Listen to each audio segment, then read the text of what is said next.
ఎన్నో ఎక్స్పెక్టేషన్స్ తో ఈ ఐపీఎల్ స్టార్ట్ చేసిన ఎస్ఆర్హెచ్ టీం ఇప్పుడు తడబడుతుంది. ఫస్ట్ మ్యాచ్ లో వాళ్ళ పేరుకు తగినట్టుగానే డామినేటింగ్ గా 287 రన్స్ చేసి గెలిచినప్పటికీ తర్వాత చూసుకుంటే ఎస్ఆర్హెచ్ కి ఏదీ కలిసి రావట్లేదు.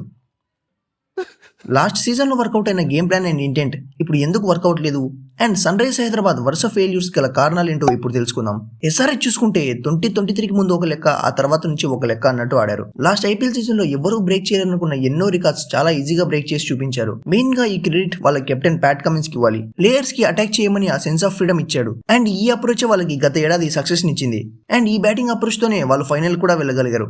కానీ బ్యాడ్ లక్, ఆ లాస్ట్ స్టెప్ వద్ద తడబడ్డారు అండ్ గత కొన్నేళ్ల సెట్ బ్యాక్ తర్వాత ఈ 2024 కంబ్యాక్ మాత్రం మామూలు కంబ్యాక్ కాదు. ఇన్నాళ్ళ ఎస్ఆర్హెచ్ ఫ్యాన్స్ ఎదురు చూపులు ముగిశాయనుకున్నాం అండ్ ఈ ఏడాది కూడా ఫస్ట్ మ్యాచ్ లో రాజస్థాన్ రాయల్స్ కి అగెనిస్ట్ గా 287 హ్యూజ్ స్కోర్ కొట్టి గత ఏడాది ఎక్కడైతే వదిలేశారో అక్కడ నుంచే మళ్ళీ స్టార్ట్ చేశారు.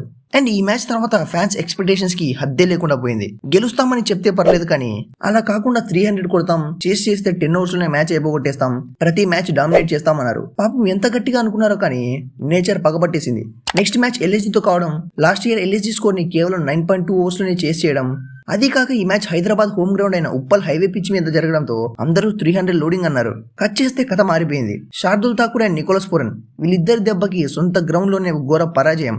అది కూడా ఎస్ఆర్హెచ్ సెట్ చేసిన టార్గెట్ ని ఎల్ఎస్జీ కేవలం 16 ఓవర్లోని చేసి పాములు పట్టేవాడు పాము కాటికే పోయినట్టు అక్కడ స్టార్ట్ అయింది. అంతే ఇంకా నెక్స్ట్ ఆడిన 3 మ్యాచ్లు డీసీ, కేకేఆర్, జీటీ అగెనిస్ట్ గా ఓడిపోయారు. ఈ ఓటమిలు కూడా మామూలు కాదు, చాలా ఘోర పరాజయాలు. అసలు ఏ మ్యాచ్ లోనూ లాస్ట్ వరకు నిలవలేదు. దీని కారణంగానే ఎస్ఆర్హెచ్ టీం టేబుల్లో లాస్ట్ పొజిషన్ కి పడిపోయింది అండ్ దీనికి ఏకైక రీజన్ వాళ్ళ ఇంటెంట్. ఎస్, వాళ్ళ ఇంటెంటే.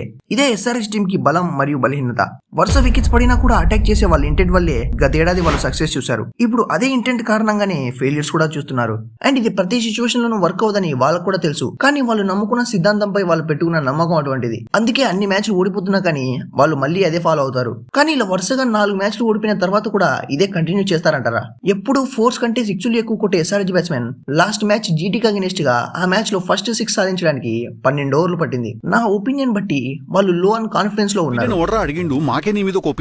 ఇంకో వీక్నెస్ వచ్చేసి వాళ్ళ ఓపెనర్స్ ని వీక్నెస్ అన్నారని తిట్టకండి. నేను చెప్పదలుచుకున్నదల్లా ఎస్ఆర్హెచ్ ఓపెనర్స్ హెడ్ మరియు అభిషేక్ ఇద్దరు కూడా బ్రూటల్ పవర్ హీటర్స్. ఎప్పుడైతే వీళ్ళిద్దరు పవర్ ప్లే లో మంచి స్టార్ట్ ఇస్తారో అప్పుడే ఎస్ఆర్హెచ్ టీం కి గెలిచే ఛాన్సెస్ అయ్యి గతంలో కూడా మనం చాలా సార్లు చూసాం. కానీ ఈసారి ఫస్ట్ మ్యాచ్ లో తప్ప ఇంకా మిగతా 4 మ్యాచెస్ లో కూడా వీళ్ళిద్దరు నుంచి ఆ స్టార్ట్ రాలేదు. ఇలా ఓపెనర్స్ వికెట్స్ ఎర్లీగా పడి మిడిల్ ఆర్డర్ పవర్ ప్లే లోనే ఎక్స్పోజ్ అవుతుంది అండ్ వచ్చిన మిడిల్ ఆర్డర్ బ్యాట్స్మెన్ కూడా పవర్ ప్లే ని యూటిలైజ్ చేసుకోవాలని పెద్ద షాట్స్ ఆడి అవుట్ అవుతున్నారు. సో ఎస్ఆర్హెచ్ కంబ్యాక్ ఇవ్వాలంటే ముందు ఓపెనర్స్ కంబ్యాక్ ఇవ్వాలి. అండ్ ఎస్ఆర్హెచ్ ని సంవత్సరం వెంటాడుతున్న ఇంకో విషయం వాళ్ళ బౌలింగ్. అవును, లాస్ట్ ఇయర్ వరకు చూసుకుంటే భూవి మరియు నట్టు ఉండేవారు. కానీ మెగా ఆక్షన్ కారణంగా వాళ్ళు ఎస్ఆర్హెచ్ ని వదిలి వెళ్లాల్సి వచ్చింది. అయినా షమి మరియు హర్షల్ పటేల్ ఉన్నారంటారా? ఉన్నారు అండ్ వీళ్ళిద్దరు కూడా ఎక్సలెంట్ బౌలర్స్. కానీ షమి ఇంజురీ నుంచి ఇప్పుడిప్పుడే కంబ్యాక్ ఇస్తున్నాడు. సో ఆ రిథమ్ లోకి రావట్లేదు. అలాగే హర్షల్ పటేల్ ఎప్పుడు కూడా రన్స్ ఇచ్చి మరీ వికెట్ తీసుకుంటాడు. కానీ ఈసారి రన్స్ మాత్రమే ఇస్తున్నాడు. డెత్ ఓవర్స్ లో తన స్టాండర్డ్స్ కి తగిన బౌలింగ్ వేయలేకపోతున్నాడు. And captain Pat Cummins initial overs లో బాగా బౌలింగ్ చేస్తున్నప్పటికీ కూడా లాస్ట్ కి వచ్చేసరికి తను కూడా సపోర్ట్ లేక రన్స్ లీక్ చేస్తున్నాడు. సో ఎస్ఆర్హెచ్ మళ్ళీ కంబ్యాక్ చేయాలంటే ఈ సంవత్సరం వాళ్ళకున్న ఈ అతిపెద్ద వీక్నెస్ ని రెక్టిఫై చేసుకోవాలి. అండ్ ఈ బౌలింగ్ లో వాళ్ళు ఎంత ఫాస్ట్ గా కంబ్యాక్ ఇస్తే ఎస్ఆర్హెచ్ టీం కి అంత మంచిది. మెయిన్ గా వాళ్ళకి ఎక్కువ మ్యాచెస్ కూడా లేవు. ఇంకా 9 మ్యాచెస్ ఉన్నప్పటికీ కూడా అందులో వాళ్ళు కనీసం 7 గెలవాల్సిందే. వాళ్ళ నెట్ రన్ రేట్ కూడా చాలా తక్కువ ఉంది. కాబట్టి ఖచ్చితంగా 7 మ్యాచ్లు గెలవాల్సిందే. అప్పుడైతేనే ప్లే ఆఫ్ కి వెళ్తారు. సో ఇప్పటి నుంచైనా ఎస్ఆర్హెచ్ ఫ్యాన్స్ ఆ 300 బదులు టీం యొక్క గెలుపు కోరుకుంటే మంచిది. అలా కాదని ఇలానే ఆడతామంటే ఏం చేస్తాం? ఫేట్ అంతే.